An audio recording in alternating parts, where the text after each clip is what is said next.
Elizabeth and Essex by Lytton Strachey. This book consists of 286 pages and is arranged in 17 chapters. Elizabeth and Essex, A Tragic History. Dedication to Alex and James Strachey.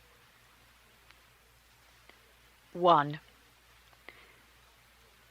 The English Reformation was not merely a religious event, it was also a social one. While the spiritual mould of the Middle Ages was shattered, a corresponding revolution, no less complete and no less far-reaching, occurred in the structure of secular life and the seat of power. The knights and ecclesiastics who had ruled for ages vanished away, and their place was taken by a new class of persons, neither chivalrous nor holy, into whose competent and vigorous hands the reins and the sweets of government were gathered. This remarkable aristocracy, which had been created by the cunning of Henry VIII, overwhelmed at last the power that had given it being. The figure on the throne became a shadow, while the Russells, the Cavendishes, the Cecils ruled over England in supreme solidity. For many generations they were England, and it is difficult to imagine an England without them, even today. The change came quickly. It was completed during the reign of Elizabeth. The rebellion of the Northern Earls in 1569 was the last great effort of the old dispensation to escape its doom.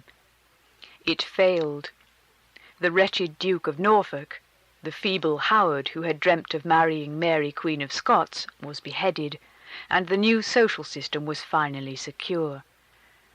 Yet the spirit of the ancient feudalism was not quite exhausted.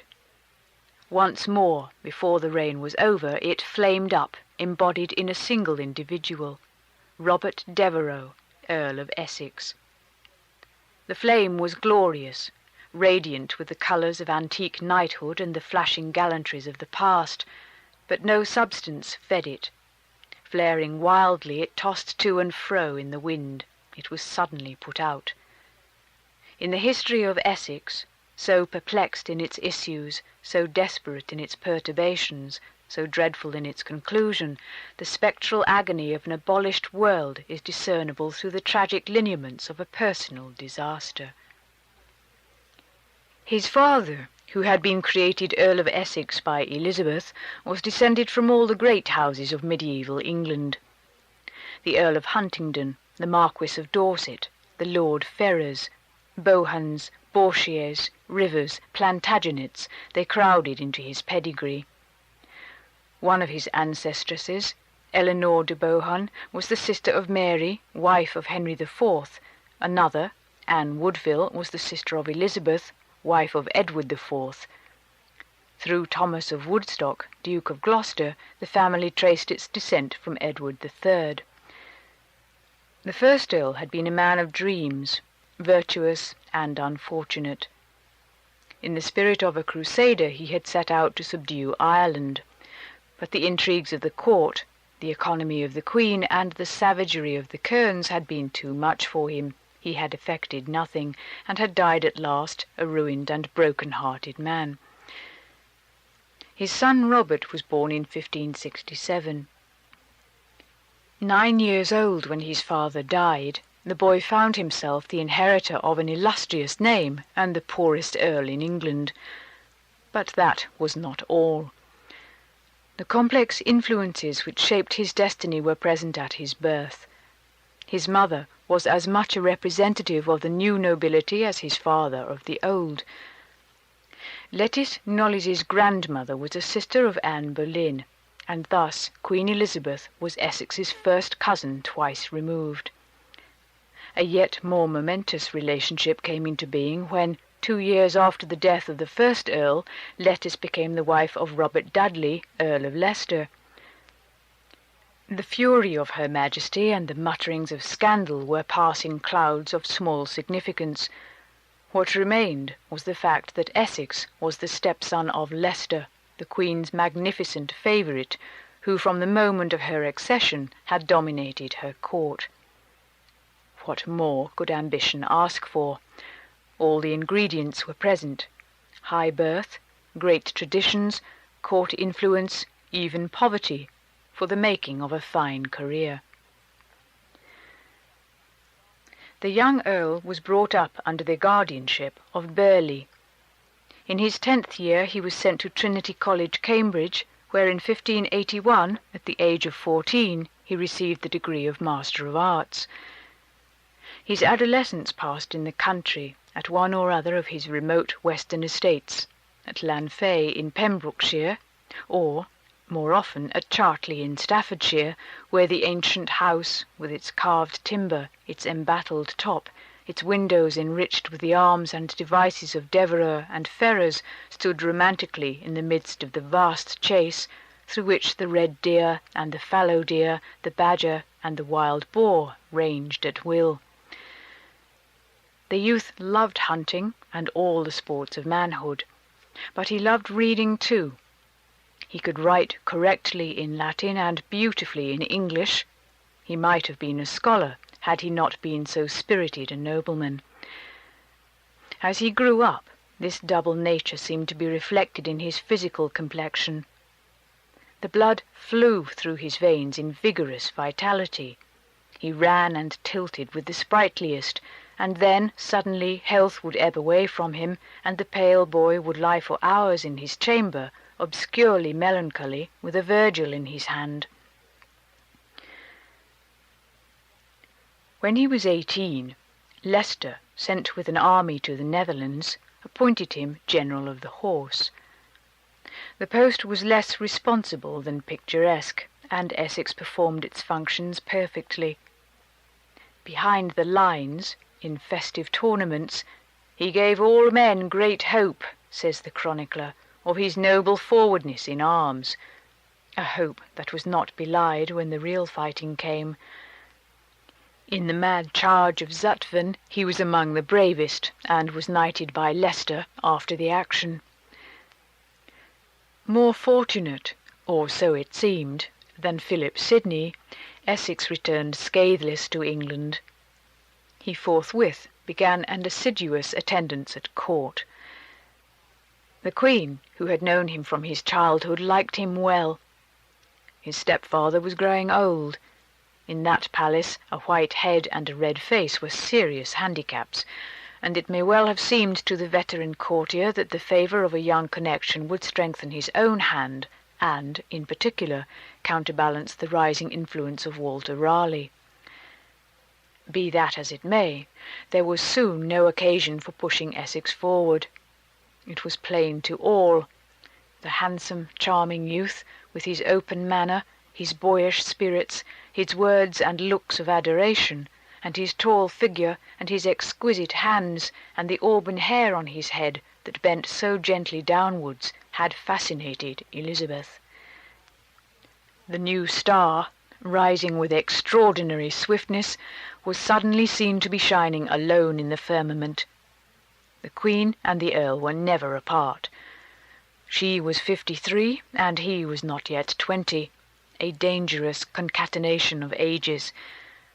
Yet, for the moment, it was the May of 1587, all was smooth and well. There were long talks, long walks and rides through the parks and the woods round London, and in the evening there was more talk and laughter, and then there was music, until, at last, the rooms at Whitehall were empty, and they were left, the two, playing cards together. On and on through the night they played, at cards or one game or another, so that, a contemporary gossip tells us, my lord cometh not to his own lodging till the birds sing in the morning. Thus passed the May of 1587 and the June. If only time could have stood still for a little and drawn out those halcyon weeks through the vague ages of summer. The boy, in his excitement, walking home through the dawn, the smiling Queen in the darkness. But there is no respite for mortal creatures. Human relationships must either move or perish. When two consciousnesses come to a certain nearness, the impetus of their interactions, growing ever intenser and intenser, leads on to an unescapable climax. The crescendo must rise to its topmost note, and only then is the preordained solution of the theme made manifest. 2. The reign of Elizabeth, 1558 to 1603, falls into two parts: the 30 years that preceded the defeat of the Spanish Armada and the 15 that followed it. The earlier period was one of preparation. It was then that the tremendous work was accomplished which made England a coherent nation, finally independent of the continent, and produced a state of affairs in which the whole energies of the country could find free scope. During those long years, the dominating qualities of the men in power were skill and prudence. The times were so hard that anything else was out of place.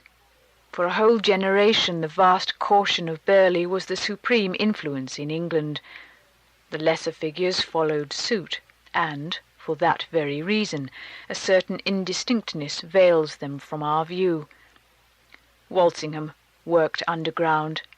Leicester, with all his gorgeousness, is dim to us, an uncertain personage, bending to every wind. The Lord Chancellor Hatton danced, and that is all we know of him. Then suddenly the kaleidoscope shifted. The old ways, the old actors, were swept off with the wreckage of the Armada. Burleigh alone remained, a monument from the past. In the place of Leicester and Walsingham, Essex and Raleigh, young, bold, coloured, brilliantly personal, sprang forward and filled the scene of public action. It was the same in every other field of national energy. The snows of the germinating winter had melted, and the wonderful spring of Elizabethan culture burst into life. The age, it was that of Marlowe and Spenser, of the early Shakespeare and the Francis Bacon of the essays, needs no description. Everybody knows its outward appearances and the literary expressions of its heart. More valuable than descriptions, but what perhaps is unattainable, would be some means by which the modern mind might reach to an imaginative comprehension of those beings of 3 centuries ago, might move with ease among their familiar essential feelings, might touch or dream that it touches, for such dreams are the stuff of history, the very pulse of the machine. But the path seems closed to us.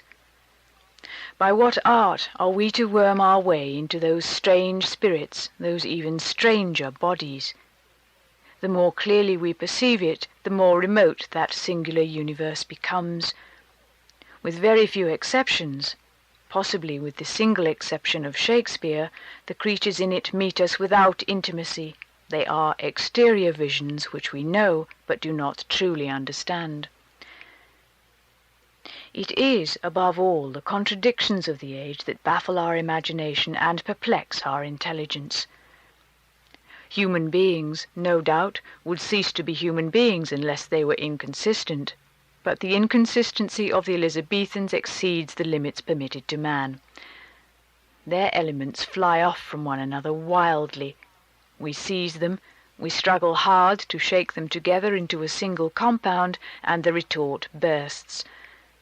How is it possible to give a coherent account of their subtlety and their naivete, their delicacy and their brutality, their piety and their lust? Wherever we look it is the same.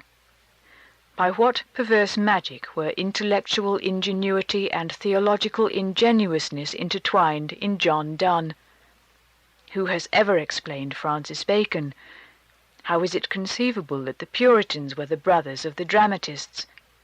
What kind of mental fabric could that have been which had for its warp the habits of filth and savagery of 16th century London, and for its woof an impassioned familiarity with the splendour of Tamburlaine and the exquisiteness of Venus and Adonis? Who can reconstruct those iron-nerved beings who passed with rapture from some divine madrigal sung to a lute by a bewitching boy in a tavern to the spectacle of mauled dogs tearing a bear to pieces? Iron-nerved? Perhaps. Yet the flaunting man of fashion, whose codpiece proclaimed an astonishing virility, was he not also, with his flowing hair and his jewelled ears, effeminate? And the curious society which loved such fantasies and delicacies, how readily would it turn and rend a random victim with hideous cruelty! A change of fortune, a spy's word, and those same ears might be sliced off, to the laughter of the crowd, in the pillory. Or, if ambition or religion made a darker embroilment, a more ghastly mutilation, amid a welter of moral platitudes fit only for the nursery and dying confessions in marvellous English, might diversify a traitor's end. It was the age of the Baroque, and perhaps it is the incongruity between their structure and their ornament that best accounts for the mystery of the Elizabethans. It is so hard to gauge, from the exuberance of their decoration, the subtle, secret lines of their inner nature. Certainly this was so in one crowning example. Certainly no more Baroque figure ever trod this earth than the supreme phenomenon of Elizabethanism, Elizabeth herself. From her visible aspect to the profundities of her being, every part of her was permeated by the bewildering discordances of the real and the apparent. Under the serried complexities of her raiment, the huge hoop, the stiff ruff, the swollen sleeves, the powdered pearls, the spreading gilded gauzes, the form of the woman vanished, and men saw instead an image, magnificent, portentous, self-created, an image of regality which yet, by a miracle, was actually alive. Posterity has suffered by a similar deceit of vision.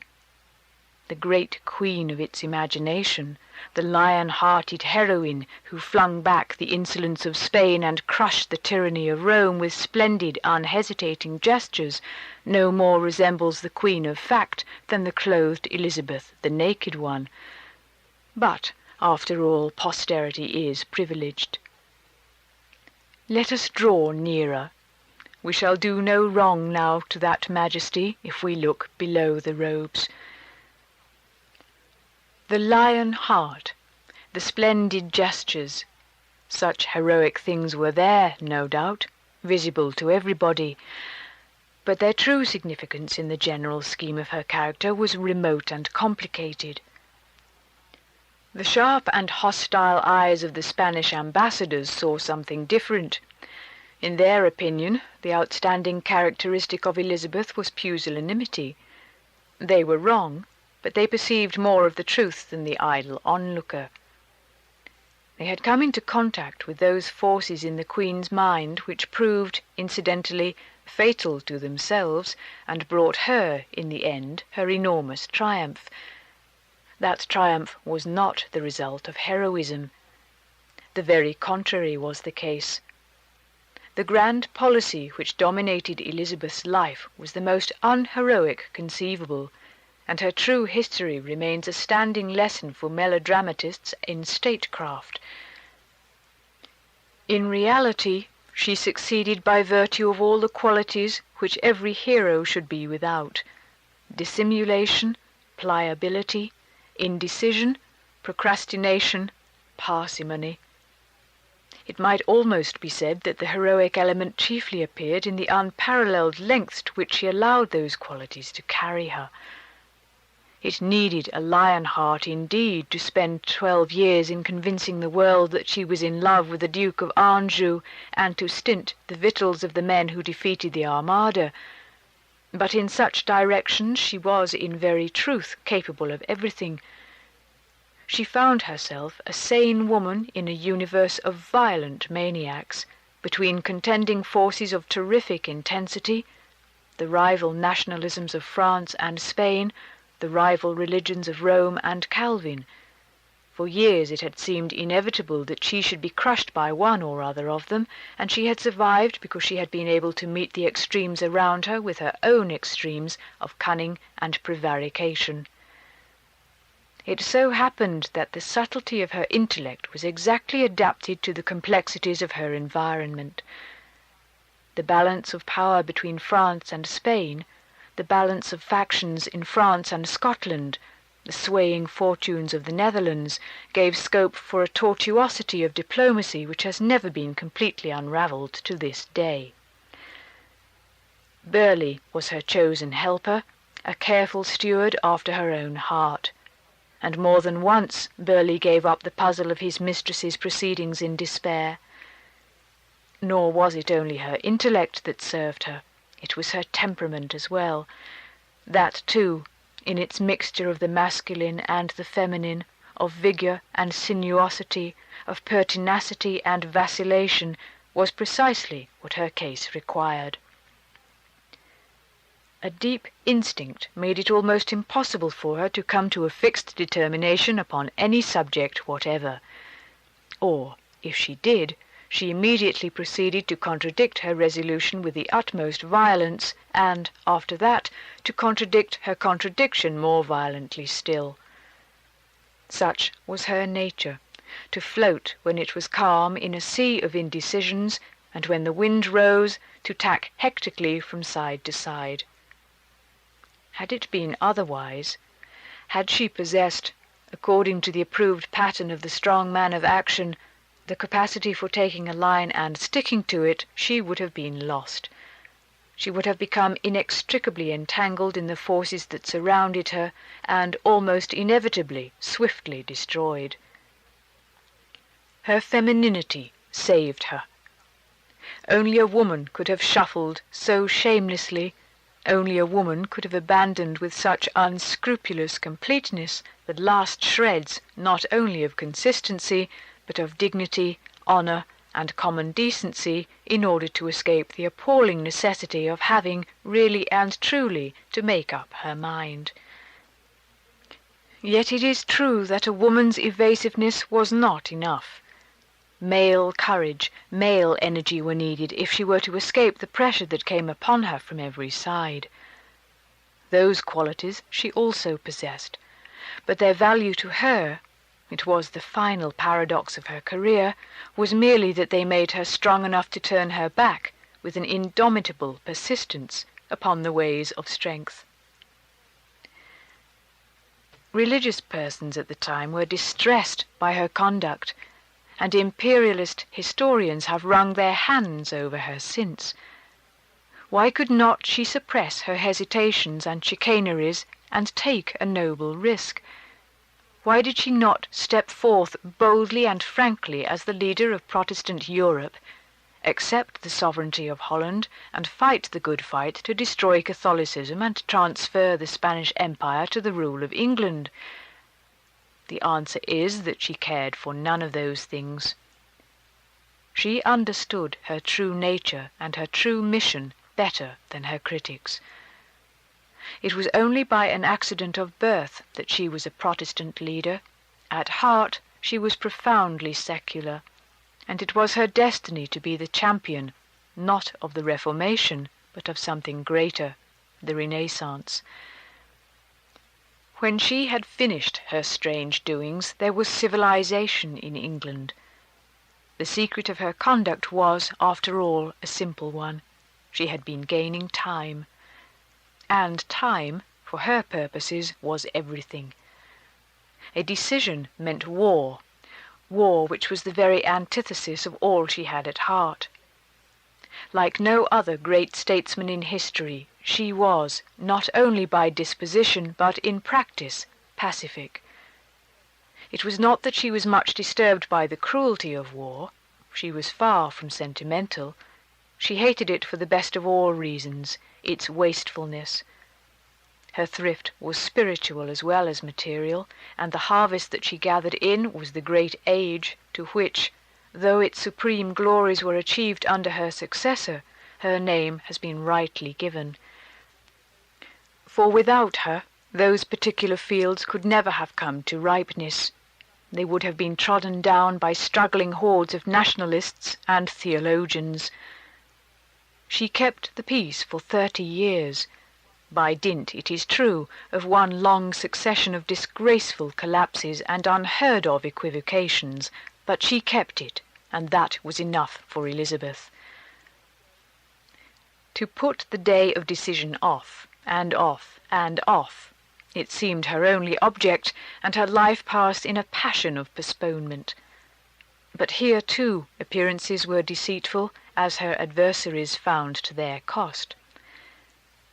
In the end, when the pendulum had swung to and fro for ages, and delay had grown grey, and expectation sunk down in its socket, something terrible happened.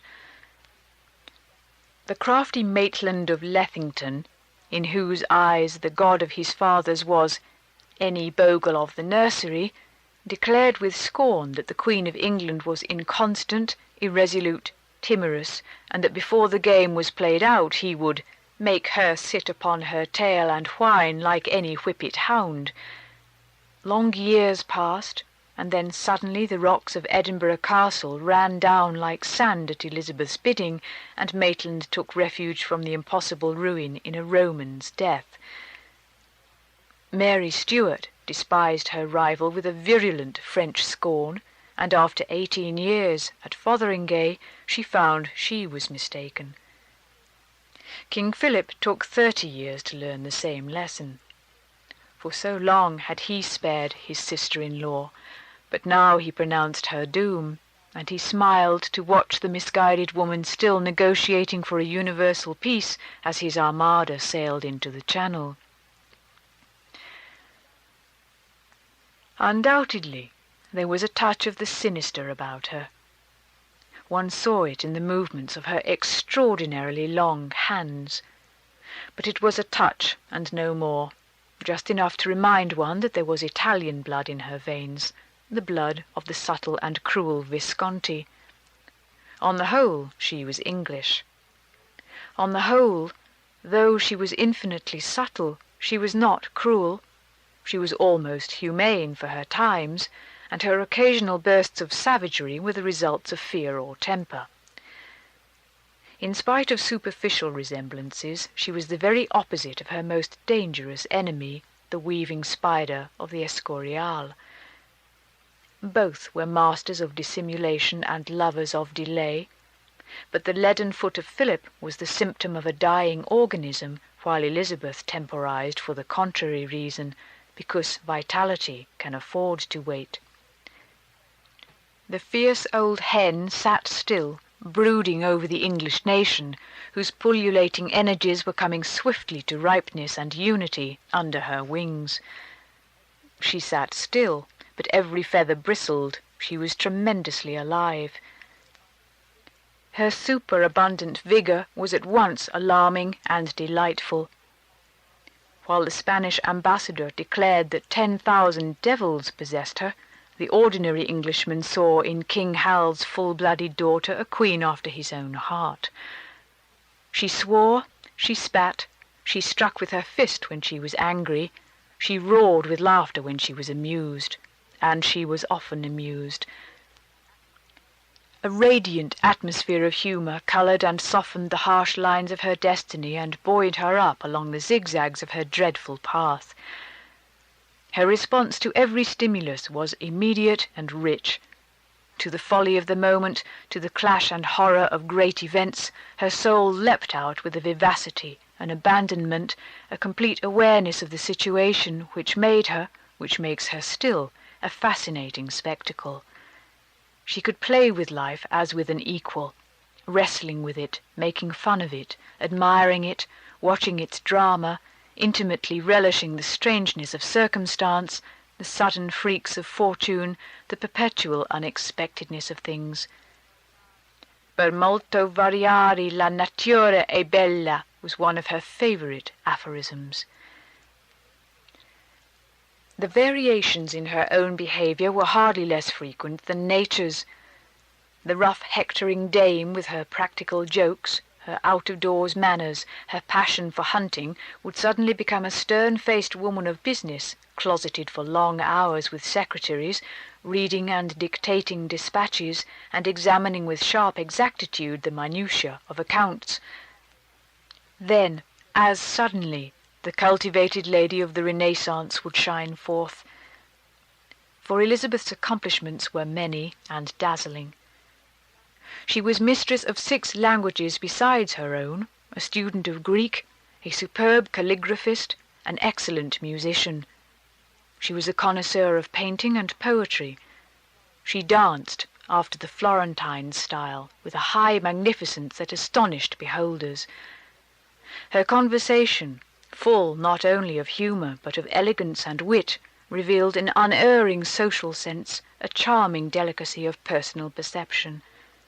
It was this spiritual versatility which made her one of the supreme diplomatists of history. Her Protean mind, projecting itself with extreme rapidity into every sinuous shape conceivable, perplexed the most clear-sighted of her antagonists and deluded the most wary. But her crowning virtuosity was her command over the resources of words. When she wished, she could drive in her meaning up to the hilt with hammer blows of speech, and no one ever surpassed her in the elaborate confection of studied ambiguities. Her letters she composed in a regal mood of her own, full of apothegm and insinuation. In private talk she could win a heart by some quick, felicitous brusquerie, but her greatest moments came when, in public audience, she made known her wishes, her opinions, and her meditations to the world. Then the splendid sentences, following one another in a steady volubility, proclaimed the curious workings of her intellect with enthralling force, while the woman's inward passion vibrated magically through the loud, high, uncompromising utterance and the perfect rhythms of her speech. Nor was it only in her mind that these complicated contrasts were apparent. They dominated her physical being, too. The tall and bony frame was subject to strange weaknesses. Rheumatisms racked her. Intolerable headaches laid her prone in agony. A hideous ulcer poisoned her existence for years. Though her serious illnesses were few, a long succession of minor maladies, a host of morbid symptoms, held her contemporaries in alarmed suspense, and have led some modern searchers to suspect that she received from her father an hereditary taint. Our knowledge, both of the laws of medicine and of the actual details of her disorders, is too limited to allow a definite conclusion. But at least it seems certain that, in spite of her prolonged and varied sufferings, Elizabeth was fundamentally strong. She lived to be 70, a great age in those days, discharging to the end the laborious duties of government. Throughout her life she was capable of unusual bodily exertion. She hunted and danced indefatigably, and, a significant fact, which is hardly compatible with any pronounced weakness of physique, she took a particular pleasure in standing up, so that more than one unfortunate ambassador tottered from her presence after an audience of hours, bitterly complaining of his exhaustion. Probably the solution of the riddle, suggested at the time by various onlookers and accepted by learned authorities since, was that most of her ailments were of an hysterical origin. That iron structure was prey to nerves. The hazards and anxieties in which she passed her life would have been enough in themselves to shake the health of the most vigorous, but it so happened that, in Elizabeth's case, there was a special cause for a neurotic condition. Her sexual organization was seriously warped.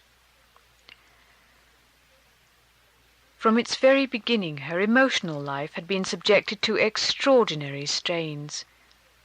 The intensely impressionable years of her early childhood had been for her a period of excitement, terror, and tragedy. It is possible that she could just remember the day when, to celebrate the death of Catherine of Aragon, her father, dressed from top to toe in yellow, saved for one white plume in his bonnet, led her to a mass in a triumph of trumpets, and then, taking her in his arms, showed her to one after another of his courtiers in high delight. But it is also possible that her very earliest memory was of a different kind.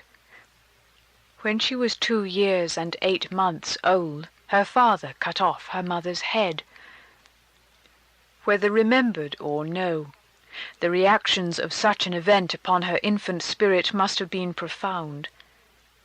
The years that followed were full of trouble and dubiety. Her fate varied incessantly with the complex changes of her father's politics and marriages. Alternately caressed and neglected, she was heir to England at one moment and a bastard outcast the next. And then, when the old king was dead, a new and dangerous agitation almost overwhelmed her. She was not yet 15, and was living in the house of her stepmother, Catherine Parr, who had married the Lord Admiral Seymour, brother of Somerset, the Protector. The Admiral was handsome, fascinating, and reckless. He amused himself with the princess. Bounding into her room in the early morning, he would fall upon her while she was in her bed or just out of it with peals of laughter, would seize her in his arms and tickle her and slap her buttocks and crack a ribald joke. These proceedings continued for several weeks, when Catherine Parr, getting wind of them, sent Elizabeth to live elsewhere. A few months later Catherine died, and the Admiral proposed marriage to Elizabeth. The ambitious charmer, aiming at the supreme power, hoped to strengthen himself against his brother by a union with the royal blood. His plots were discovered. He was flung into the Tower, and the Protector sought to inculpate Elizabeth in the conspiracy. The agonized girl kept her head. The looks and the ways of Thomas Seymour had delighted her, but she firmly denied that she had ever contemplated marriage without the Protector's consent. In a masterly letter, written in an exquisite hand, she rebutted Somerset's charges. It was rumoured, she told him, that she was with child by my Lord Admiral. This was a shameful scandal, and she begged to be allowed to go to court where all would see that it was so. The Protector found that he could do nothing with his 15-year-old antagonist, but he ordered the Admiral to be beheaded. Such were the circumstances, both horrible and singular, in which her childhood and her puberty were passed. Who can wonder that her maturity should have been marked by signs of nervous infirmity? No sooner was she on the throne than a strange temperamental anomaly declared itself. Since the Catholic Mary Stuart was the next heir, the Protestant cause in England hung suspended so long as Elizabeth remained unmarried, by the feeble thread of her life. The obvious, the natural, the inevitable conclusion was that the Queen's marriage must immediately take place. But the Queen was of a different opinion. Marriage was distasteful to her, and marry she would not. For more than 20 years, until age freed her from the controversy, she resisted, through an incredible series of delays, ambiguities, perfidies, and tergiversations, the incessant pressure of her ministers, her parliaments, and her people. Considerations of her own personal safety were of no weight with her. Her childlessness put a premium upon her murder. She knew it, and she smiled. The world was confounded by such unparalleled conduct. It was not as if an icy chastity possessed the heart of Elizabeth. Far from it. The very opposite seemed to be the case. Nature had implanted in her an amorousness so irrepressible as to be always obvious and sometimes scandalous. She was filled with delicious agitation by the glorious figures of men. Her passion for Leicester dominated her existence from the moment when her sister's tyranny had brought them together in the Tower of London till the last hour of his life, and Leicester had virile beauty, and only virile beauty, to recommend him. Nor was Leicester alone in her firmament. There were other stars which at moments almost outshone him. There was the stately Hatton, so comely in a galliard. There was handsome Heneage. There was De Vere, the dashing king of the tilt-yard. There was young Blount, with his brown hair, a sweet face, a most neat composure and tall in his person, and the colour that, when the eye of majesty was fixed upon him, came and went so beautifully in his cheeks. She loved them all, so it might be said by friends and enemies, for love is a word of questionable import, and over the doings of Elizabeth there hovered indeed a vast interrogation. Her Catholic adversaries roundly declared that she was Leicester's mistress, and had had by him a child who had been smuggled away into hiding, a story that is certainly untrue. But there were also entirely contrary rumours afloat. Ben Jonson told Drummond at Hawthornden after dinner that she had a membrana on her which made her incapable of man, though for her delight she tried many. Ben's loose talk, of course, has no authority. It merely indicates the gossip of the time. What is more important is the considered opinion of one who had the good means of discovering the truth, Feria, the Spanish ambassador. After making careful inquiries, Feria had come to the conclusion, he told King Philip, that Elizabeth would have no children. Entiendo que ella no turna hijos, were his words. If this was the case, or if Elizabeth believed it to be so, her refusal to marry becomes at once comprehensible. To have a husband and no child would be merely to lose her personal preponderance and gain no counterbalancing advantages. The Protestant succession would be no nearer safety, and she herself would be eternally vexed by a master. The crude story of a physical malformation may well have had its origin in a subtler and yet no less vital fact. In such matters the mind is as potent as the body. A deeply seated repugnance to the crucial act of intercourse may produce, when the possibility of it approaches, a condition of hysterical convulsion, accompanied in certain cases by intense pain. Everything points to the conclusion that such, the result of the profound psychological disturbances of her childhood, was the state of Elizabeth. "I hate the idea of marriage," she told Lord Sussex, "for reasons that I would not divulge to a twin soul." Yes, she hated it, but she would play with it nevertheless. Her intellectual detachment and her supreme instinct for the opportunities of political chicanery led her on to dangle the promise of her marriage before the eyes of the coveting world. Spain, France, and the Empire, for years she held them, lured by that impossible bait, in the meshes of her diplomacy. For years she made her mysterious organism the pivot upon which the fate of Europe turned. For years she made her mysterious organism the pivot upon which the fate of Europe turned. And it so happened that a contributing circumstance enabled her to give a remarkable verisimilitude to her game. Though at the centre of her being desire had turned to repulsion, it had not vanished altogether. On the contrary, the compensating forces of nature had redoubled its vigour elsewhere. Though the precious citadel itself was never to be violated, there were surrounding territories, there were outworks and bastions over which exciting battles might be fought, and which might even, at moments, be allowed to fall into the bold hands of an assailant. Inevitably, strange rumours flew. The princely suitors multiplied their assiduities, and the Virgin Queen alternately frowned and smiled over her secret. The ambiguous years passed, and the time came at length when there could be no longer a purpose in marriage.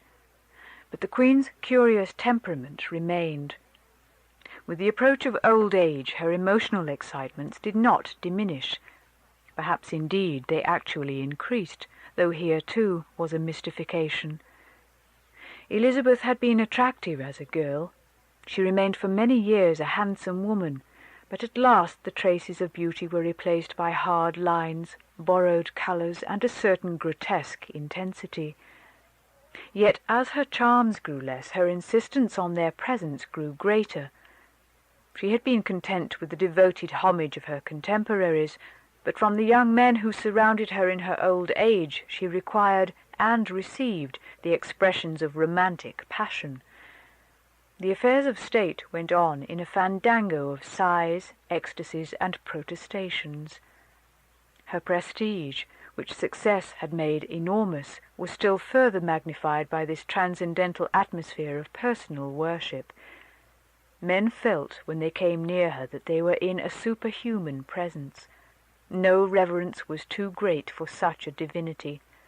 A splendid young nobleman, so the story went, while bowing low before her, had given vent to an unfortunate sound, and thereupon, such was his horrified embarrassment, he had gone abroad and travelled for 7 years before venturing to return to the presence of his mistress. The policy of such a system was obvious, and yet it was by no means all policy.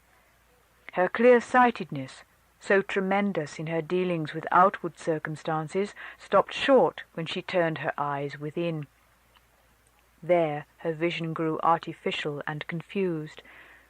It seemed as if, in obedience to a subtle instinct, she had succeeded in becoming one of the greatest of worldly realists by dint of concentrating the whole romance of her nature upon herself.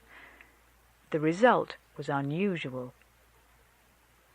The wisest of rulers, obsessed by a preposterous vanity, existed in a universe that was composed entirely either of absurd, rose-tinted fantasies or the coldest and hardest of facts. There were no transitions, only opposites, juxtaposed. The extraordinary spirit was all steel one moment and all flutters the next. Once more her beauty had conquered. Once more her fascinations had evoked the inevitable response. She eagerly absorbed the elaborate adoration of her lovers, and in the same instant, by a final stroke of luck and cunning, converted them, like everything else she had anything to do with, into a paying concern. That strange court was the abode of paradox and uncertainty.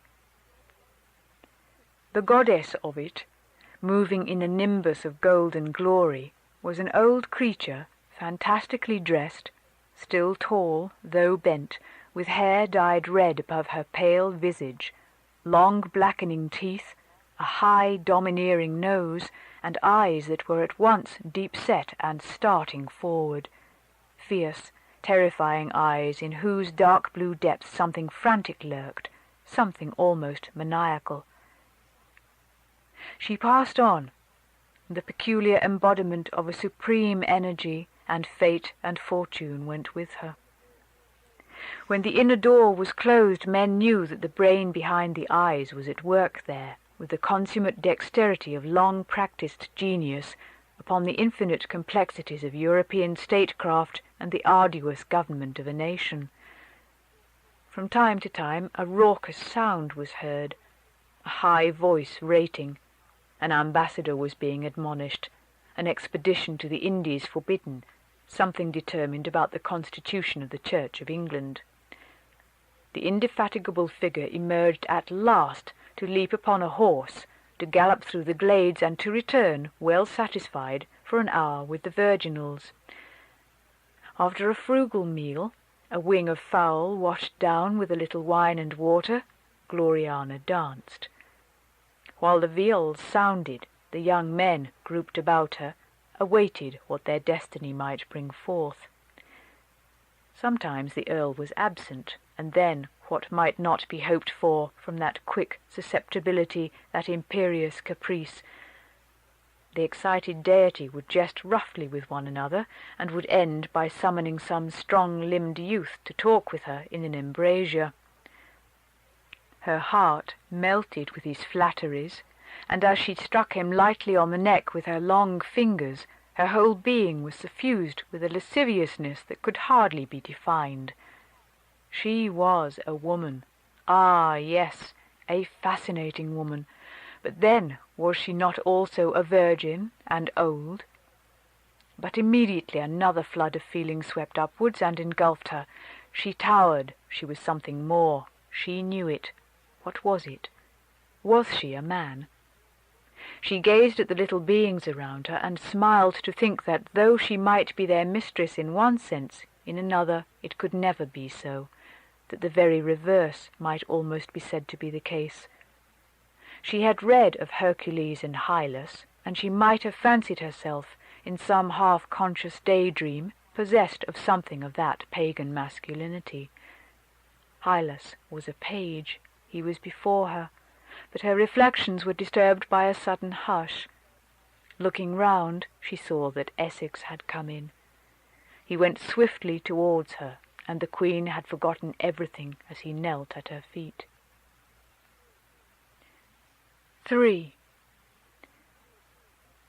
The summer idyll passed smoothly on, until in the hot days of July there was a thunderstorm. While the Earl conversed with the Queen in her chamber, the captain of the guard stood outside the door on duty, and the captain of the guard was a gentleman with a bold face, Sir Walter Raleigh. The younger son of a West Country squire, the royal favour had raised him in a few years to wealth and power. Patents and monopolies had been showered upon him. He had become the master of great estates in England and Ireland. He was warden of the Stannaries, Lord Lieutenant of Cornwall, a knight, a vice-admiral. He was 35, a dangerous and magnificent man.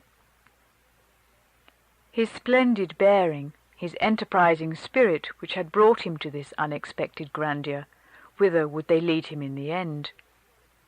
The fates had woven for him a skein of mingled light and darkness. Fortune and misfortune, in equal measure and in strange intensity, were to be his. The first stroke of ill luck that haunted his life had been the appearance at court of the youthful Essex.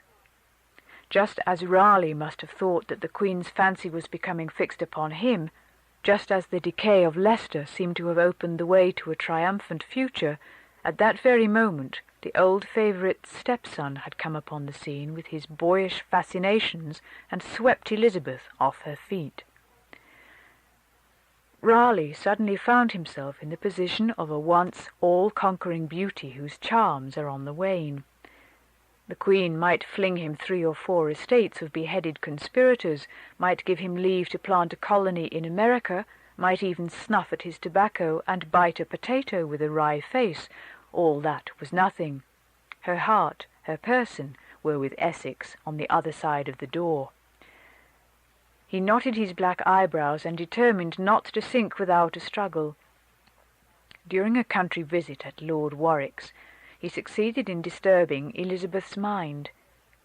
Lady Warwick was a friend of Essex's sister, Lady Dorothy Perrott, who, owing to a clandestine marriage, had been forbidden to appear at court, and the rash hostess, believing that the Queen's anger had abated, had invited Lady Dorothy, as well as her brother, to the house. Raleigh told Elizabeth that Lady Dorothy's presence was a sign of deliberate disrespect on the part of Essex, whereupon Elizabeth ordered Lady Dorothy to keep to her room. Essex understood what had happened and did not hesitate. After supper, alone with the Queen and Lady Warwick, he made a vehement expostulation, defended his sister, and declared, as he told a friend in a letter written immediately afterwards, that Elizabeth had acted as she did only to please that knave Raleigh, for whose sake I saw she would both grieve me and my love, and disgrace me in the eye of the world. Elizabeth no less vehemently replied. It seemed she could not well endure anything to be spoken against Raleigh, and taking hold of one word, disdain, she said there was no such cause why I should disdain him. This speech did trouble me so much, that as near as I could I did describe unto her what he had been and what he was. The daring youth went further. What comfort can I have, he exclaimed, to give myself over to the service of a mistress that is in awe of such a man? All this time the captain of the guard was at his post. I spake what of grief and colour, as much against him as I could, and I think he, standing at the door, might very well hear the worst that I spoke of himself. But his high words were useless. The dispute grew sharper, and when the Queen, from defending Raleigh, went on to attack Essex's mother, Lady Leicester, whom she particularly disliked, the young man would hear no more.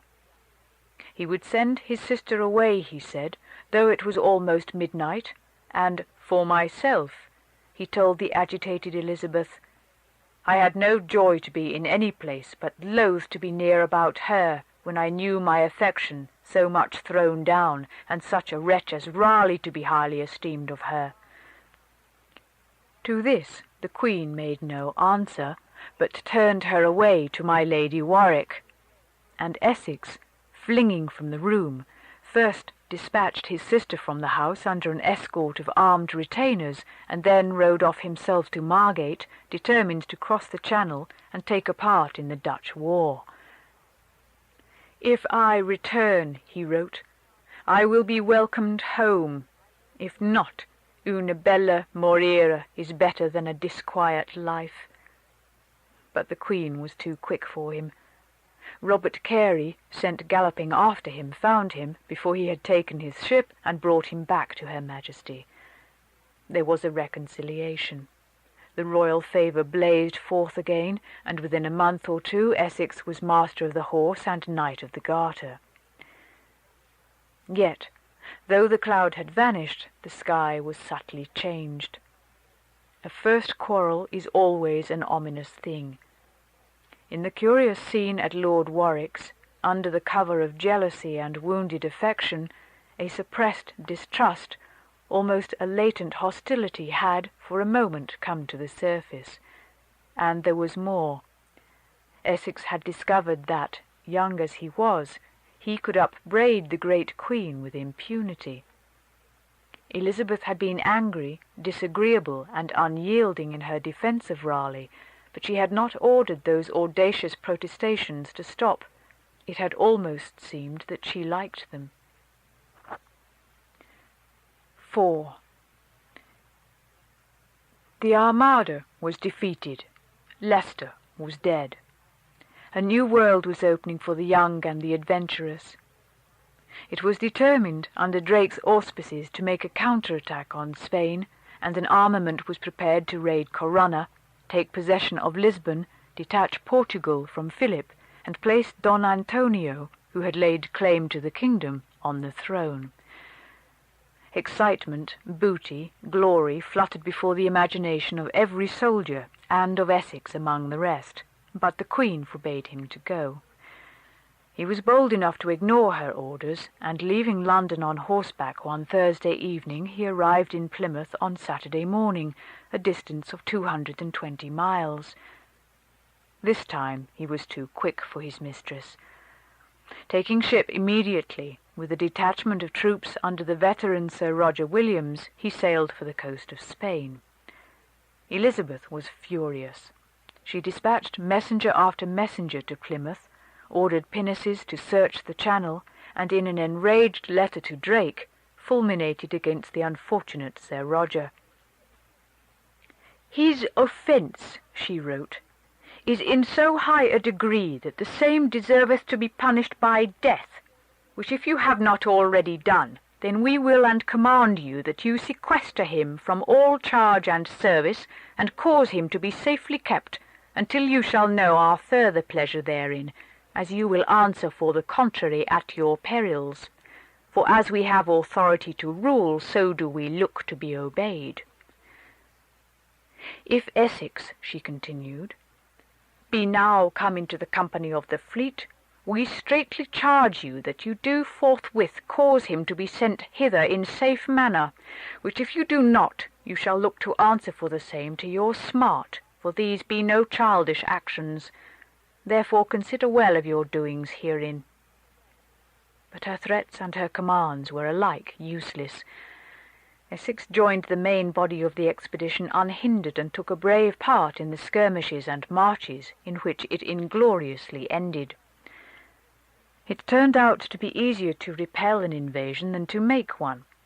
Some Spanish ships were burned, but the Portuguese did not rise, and Lisbon shut herself up against Don Antonio and the English.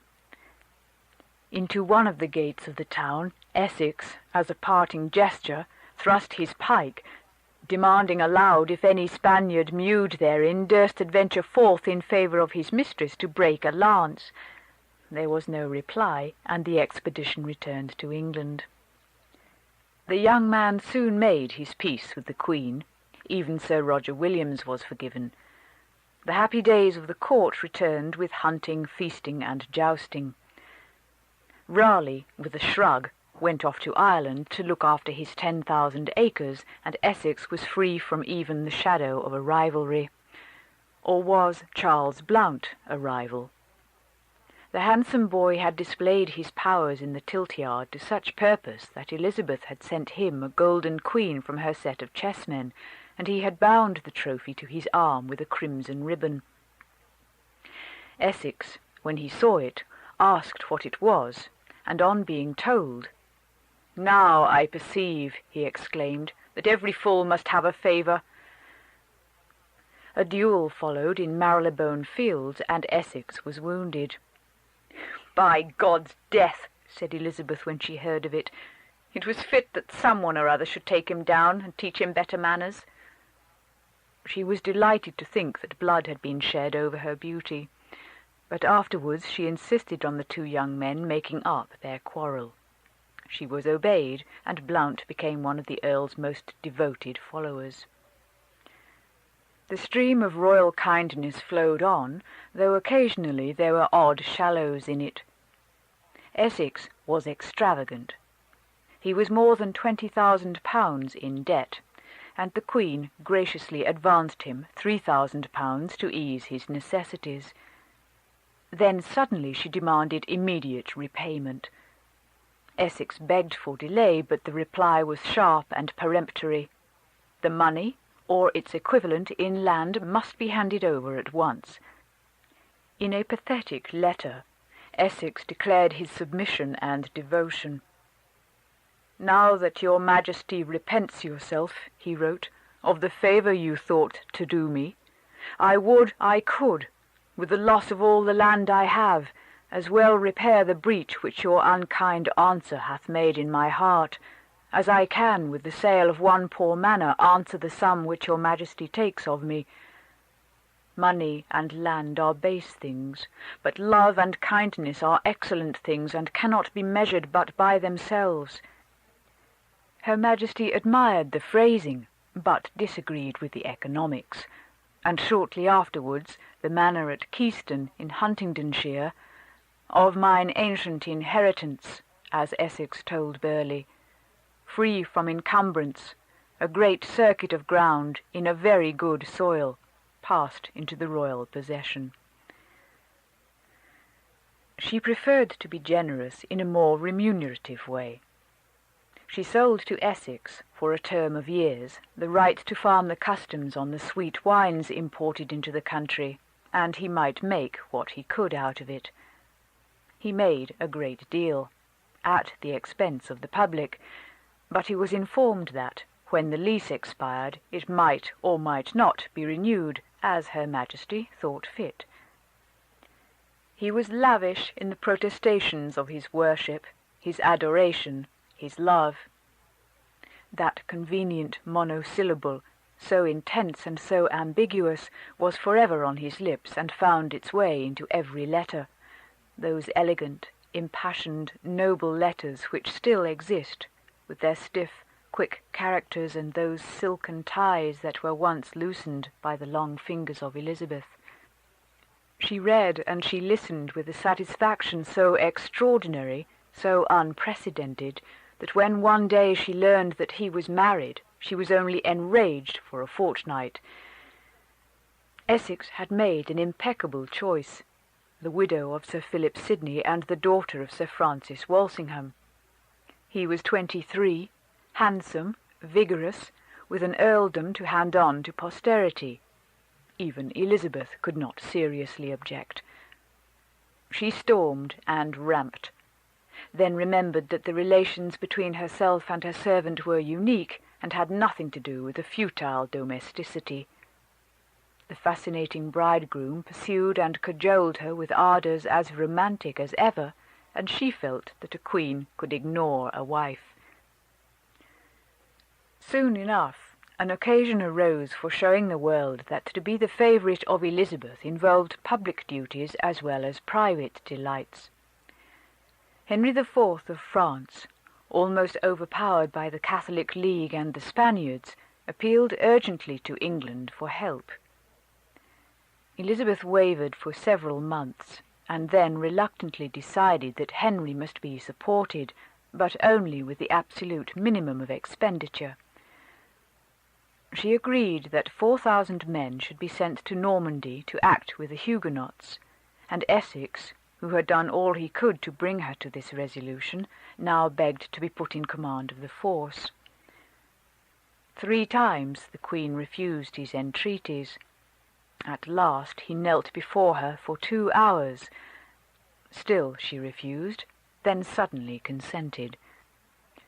The Earl went off in high feather, but discovered before very long that the command even of the smallest army needs something more than knight-errantry. During the autumn and winter of 1591, difficulties and perplexities crowded upon him. He was hasty, rash, and thoughtless. Leaving the main body of his troops, he galloped with a small escort through a hostile country to consult with the French king about the siege of Rouen, and on his return was almost cut off by the Leaguers. The council wrote from England upbraiding him with needlessly risking his life, with trailing a pike like a common soldier, and with going a-hawking in districts swarming with the enemy. The Queen dispatched several angry letters. Everything annoyed her. She suspected Essex of incompetence and the French king of treachery. She was on the point of ordering the whole contingent home. Once more, as in the Portuguese expedition, it turned out that foreign war was a dreary and unprofitable business. Essex lost his favourite brother in a skirmish. He was agonized by the Queen's severity. His army dwindled from death and desertion to 1,000 men. The English fought with reckless courage at Rouen, but the Prince of Parma, advancing from the Netherlands, forced Henry to raise the siege. The unfortunate young man, racked with ague, was overcome by a sudden despair. "Unkindness and sorrow," he told the Queen, "have broken both my heart and my wits.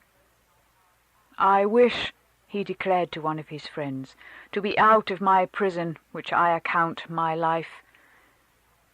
Yet his noble spirit soon reasserted itself. His reputation was retrieved by his personal bravery. He challenged the governor of Rouen to single combat. It was his one and only piece of strategy, amid general applause. The Queen, however, remained slightly cynical. The governor of Rouen, she said, was merely a rebel, and she saw no occasion for the giving or receiving of challenges. But Essex, whatever the upshot of the expedition, would be romantic to the last. And, when the time came for him to return to England, he did so with a gesture of ancient chivalry.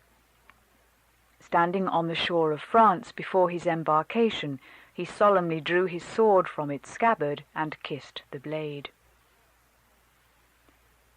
5. The spring of youth was almost over. In those days, at the age of 25, most men had reached a full maturity.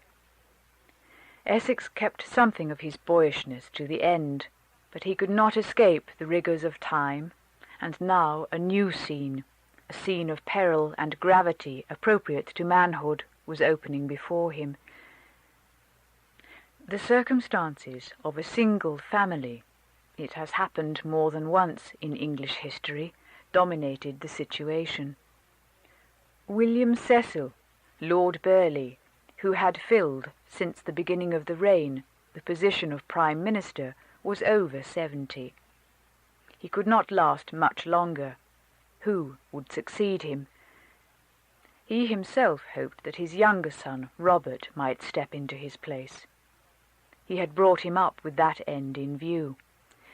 The sickly, dwarfed boy had been carefully taught by tutors, had been sent travelling on the continent, had been put into the House of Commons, had been initiated in diplomacy, and gently, persistently, at every favourable moment, had been brought before the notice of the Queen.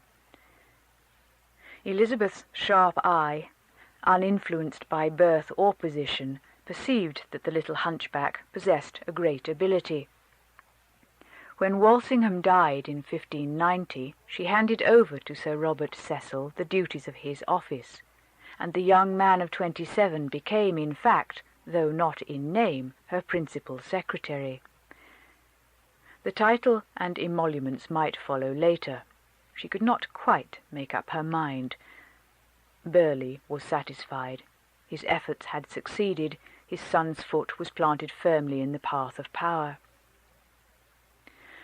But Lady Burghley had a sister who had 2 sons, Anthony and Francis Bacon.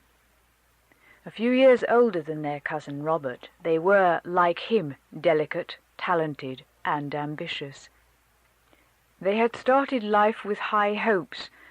Their father had been Lord Keeper, the head of the legal profession, and their uncle was, under the Queen, the most important person in England. But their father died, leaving them no more than the small inheritance of younger sons, and their uncle, all-powerful as he was, seemed to ignore the claims of their deserts and their relationship. Lord Burghley, it appeared, would do nothing for his nephews. Why was this? To Anthony and Francis the explanation was plain. They were being sacrificed to the career of Robert.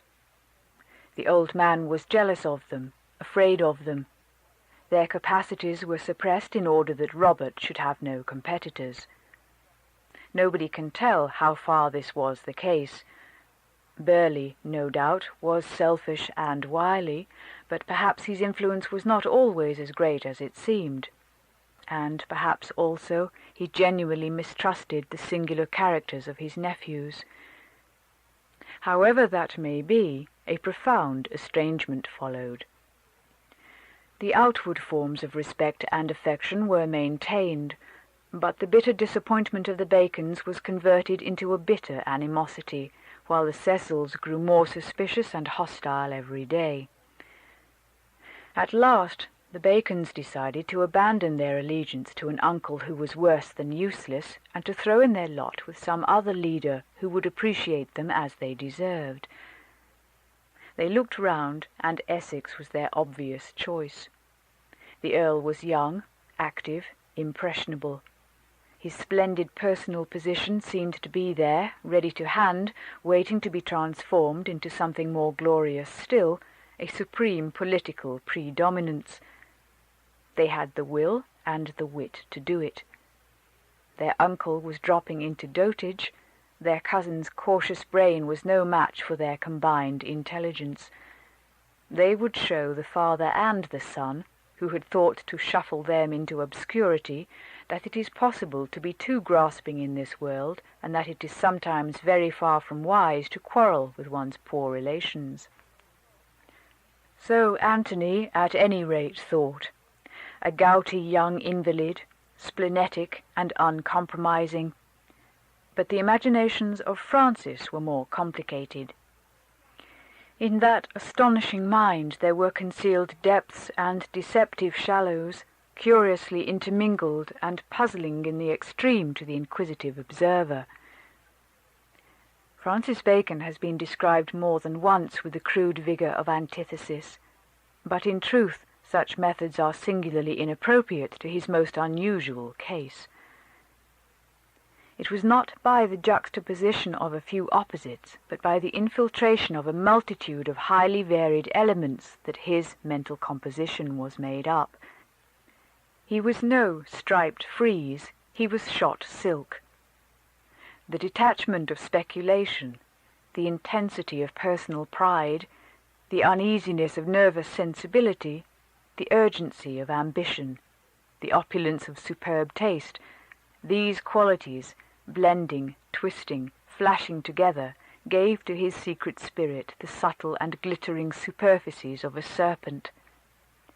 A serpent indeed might well have been his chosen emblem, the wise, sinuous, dangerous creature, offspring of mystery and the beautiful earth. The music sounds, and the great snake rises and spreads its hood, and leans and hearkens, swaying in ecstasy. And even so the sage Lord Chancellor, in the midst of some great sentence, some high intellectual confection, seems to hold his breath in a rich beatitude, fascinated by the deliciousness of sheer style. A true child of the Renaissance, his multiplicity was not merely that of mental accomplishment, but of life itself. His mind might move with joy among altitudes and theories, but the variegated savour of temporal existence was no less dear to him. The splendours of high living, the intricacies of court intrigue, the exquisiteness of pages, the lights reflected from small pieces of coloured glass. Like all the greatest spirits of the age, he was instinctively and profoundly an artist. It was this aesthetic quality which on the one hand inspired the grandeur of his philosophical conceptions, and on the other made him one of the supreme masters of the written word. Yet his artistry was of a very special kind. He was neither a man of science nor a poet. The beauty of mathematics was closed to him, and all the vital scientific discoveries of the time escaped his notice. In literature, in spite of the colour and richness of his style, his genius was essentially a prose one. Intellect, not feeling, was the material out of which his gorgeous and pregnant sentences were made. Intellect. It was the common factor in all the variations of his spirit. It was the backbone of the wonderful snake. Life in this world is full of pitfalls.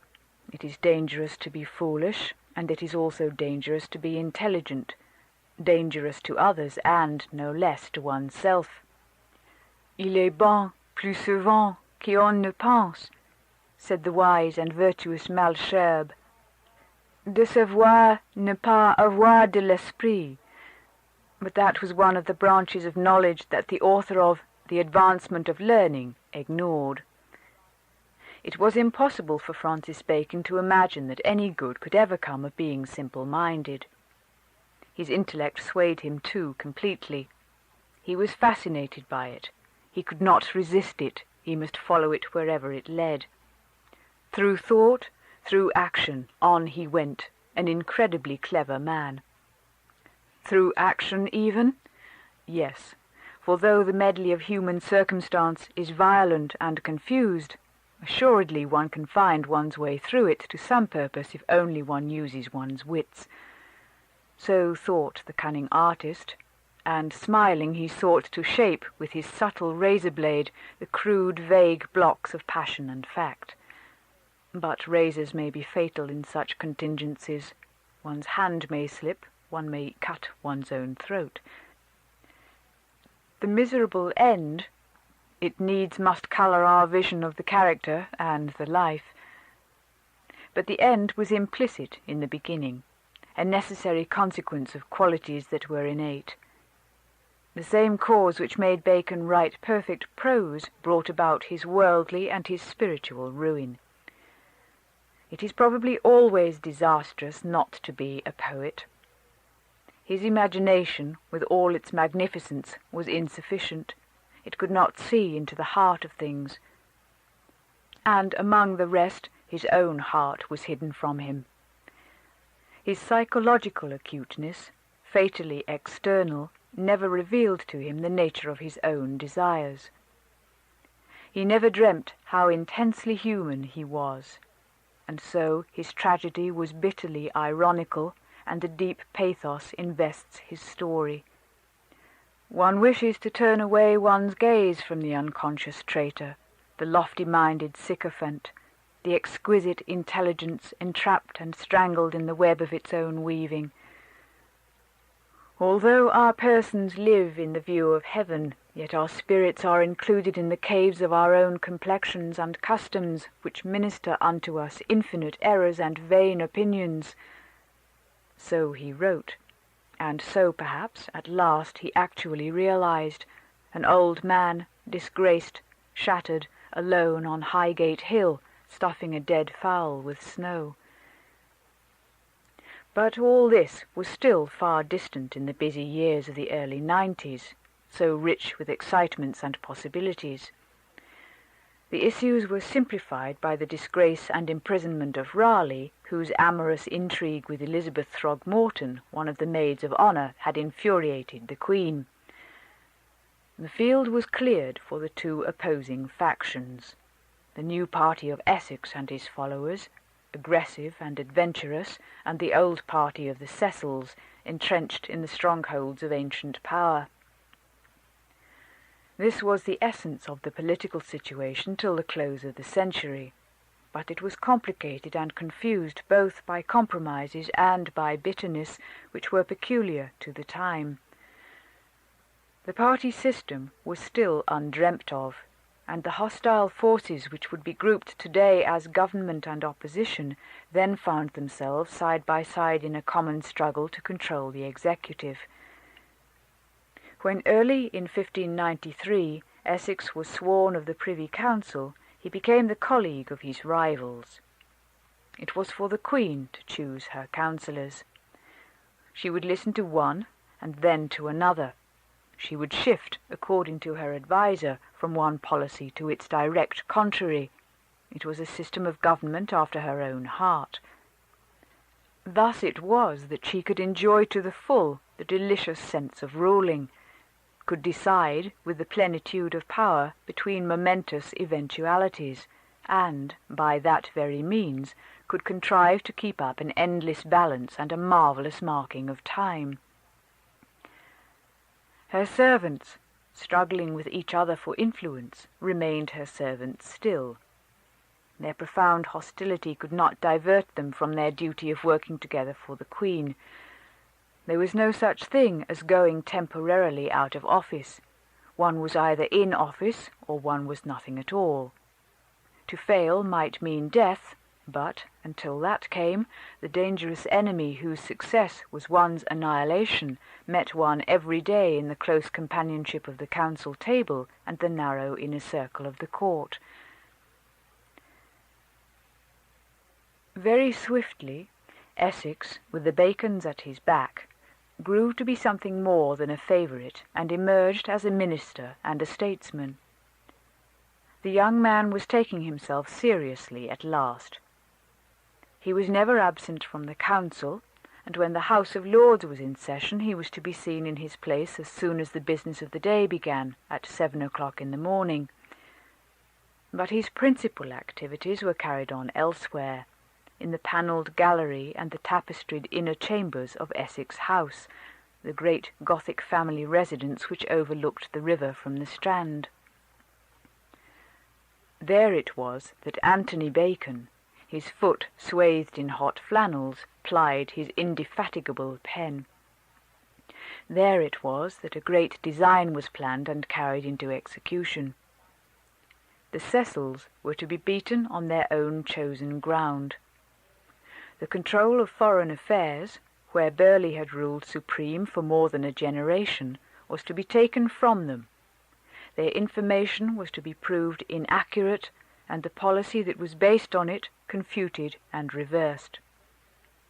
Anthony had no doubt that this could be done. He had travelled for years on the continent, he had friends everywhere. He had studied the conditions of foreign states, the intricacies of foreign diplomacy, with all the energy of his acute and restless mind. If his knowledge and intelligence were supported by the position and the wealth of Essex, the combination would prove irresistible. And Essex did not hesitate.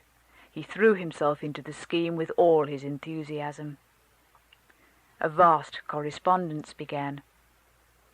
Emissaries were sent out, at the Earl's expense, all over Europe, and letters poured in from Scotland, France, Holland, Italy, Spain, Bohemia with elaborate daily reports of the sayings of princes, the movements of armies, and the whole complex development of international intrigue. Anthony Bacon sat at the centre, receiving, digesting, and exchanging news. The work grew, and before long, such was the multiplicity of business, he had 4 young secretaries to help him, among whom were the ingenious Henry Wotton and the cynical Henry Cuff. The Queen soon perceived that Essex knew what he was talking about when there was a discussion on foreign affairs. She read his memoranda, she listened to his recommendations, and the Cecils found more than once that their carefully collected intelligence was ignored. Eventually, a strange situation arose, characteristic of that double-faced age. Essex almost attained the position of an alternative foreign secretary. Various ambassadors, Thomas Bodley was one, came under his influence, and while corresponding officially with Burghley, sent at the same time parallel and more confidential communications to Anthony Bacon. If the gain to the public service was doubtful, the gain to Essex was clear, and the Cecils, when they got wind of what was happening, began to realize that they must reckon seriously with the house in the Strand. Francis Bacon's connection with Essex was not quite so close as his brother's. A barrister and a member of Parliament, he had a career of his own, and he occupied his leisure with literary exercises and philosophical speculations. Yet he was in intimate contact with Essex House. The Earl was his patron, whom he held himself ready to assist in every way whenever his help was needed.